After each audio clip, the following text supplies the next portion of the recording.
Hey guys, Brian with Buffalo Beer Reviews. I know I just made this video regarding Big Ditch's Black IPA Series number 7 Dart. But I wanted to go back to one of my most recent homebrew videos about the Oat Cream IPA I made. I affectionately refer to it as Citmoat Cream. So it's got Citra, Mosaic, which is where the Citmo comes from. I melted that with the oat Citmoat Cream.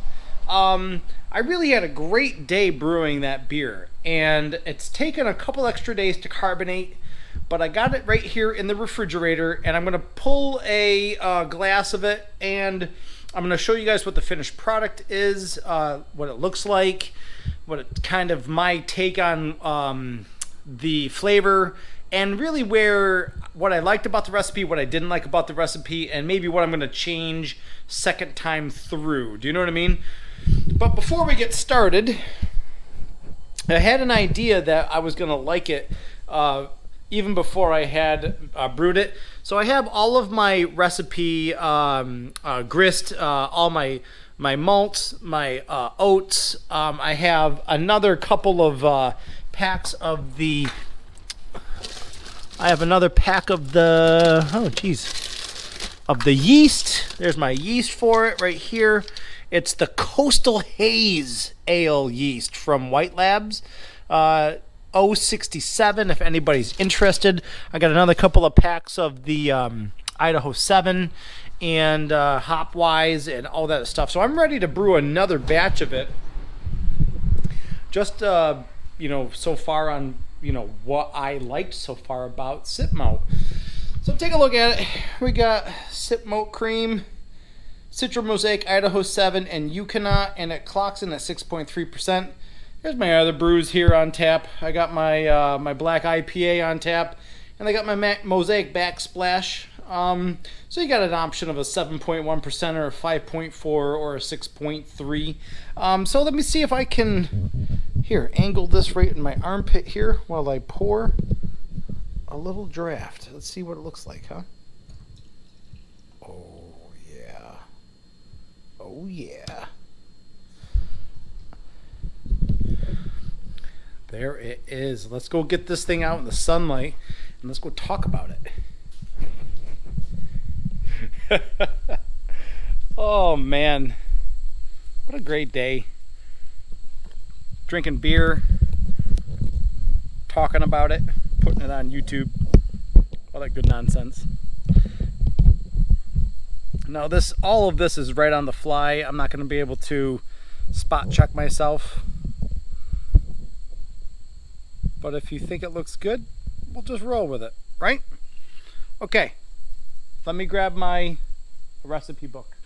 Okay guys, so we're going to use this sort of platform that I have to do it officially. Hey guys, Brian with Buffalo Beer Reviews, back with a homebrew. Today we're going to look at Citmoat Cream IPA, and this is what it looks like. I really do dig the hue of the body. It's got this semi-dark sort of great yellow, and it kind of fades up to almost like a watered down sort of pale yellow on top. I still think it really needs a couple more days of carbonation. But you do get this really nice tangerine, grapefruit, sort of minors in like pine and pine needles with this really nice floral backdrop. But underneath even all of those layers is this subtle sort of lactose sweetness. And that's really what I think as a home brewer gets you really excited about these lactose sort of additions to your brews. I think it really does eliminate that bitter hoppy sort of burn, and you get to this sweet sort of well-rounded flavors a little bit quicker in your brew process. Do you know what I mean? Let's take a sip of this though.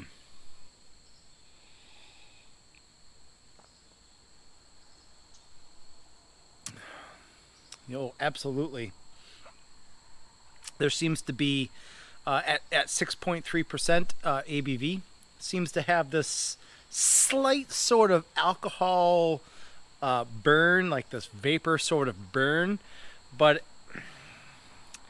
it gets really washed away quickly with the sweetness, with this great Citra quality, with the Idaho 7 quality, which is this piney, citrusy sort of experience. Haven't used Idaho 7 very often, and you know, it's alpha acids, and I really think its overall ease to work with really is going to make this something that I buy a little bit more of and try to experiment with Idaho 7 by itself on a more frequent basis. I think the mouthfeel is great. I'm excited to experience this lactose. This is the first beer I put lactose in, so I'm excited to experience the sweetness and the softness on the aftertaste that really makes the beer super enjoyable, and super enjoyable from day one, not super enjoyable from day 7 into the keg. And it really does kind of eliminate sort of the waiting game to make these homebrews enjoyable.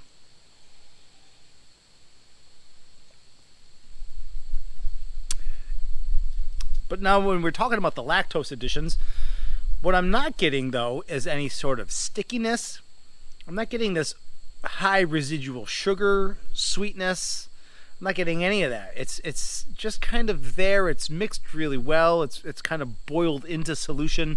It's not this simple syrup sort of concoction like if you're having like a Manhattan, or if you're having an old fashioned and you're putting your simple syrup concoction into solution.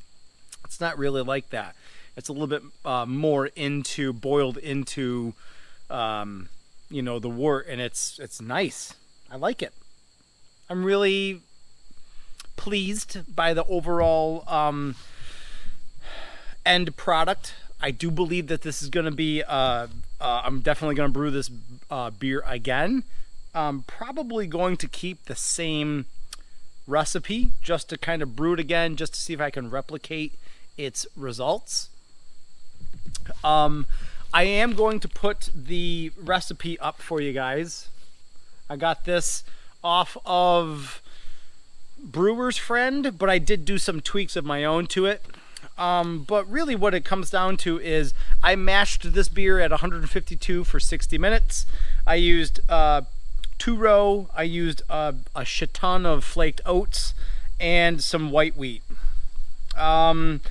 This was the first beer that I did the water treatments to, and I really do believe that these water treatments, I hit my pH spot on, and these the numbers are great. The body of the beer is great.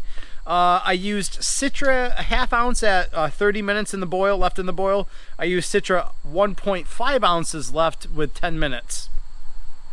And at the same time, a pound of milk sugar went in at 10 minutes. And then we whirlpooled this time around. Instead of a flame out edition, we whirlpooled at 168 for a half hour with 2 ounces of Eukanot and 2 ounces of the Idaho 7. And then we dry hopped, normal schedule. We did an ounce of Mosaic cryo hops and an ounce of Citra pellet hops. You know, I went with the original recipe of the cryo Mosaic to kind of potentially keep the volume of that trube down at the end of fermentation. I really didn't notice any sort of volume savings in the end of the fermenter, so I think next batch I'm going to use regular Mosaic pellet hops. That's going to be an easy one. Regular Mosaic pellet hops, and I'm probably going to keep the Citra the way it is, but I'm probably going to add, I know there's 2 ounces of Eukanot, 2 ounces of Idaho in the Whirlpool. I may add an ounce of Citra in the Whirlpool just to kind of give it a little bit more well-rounded citrus notes.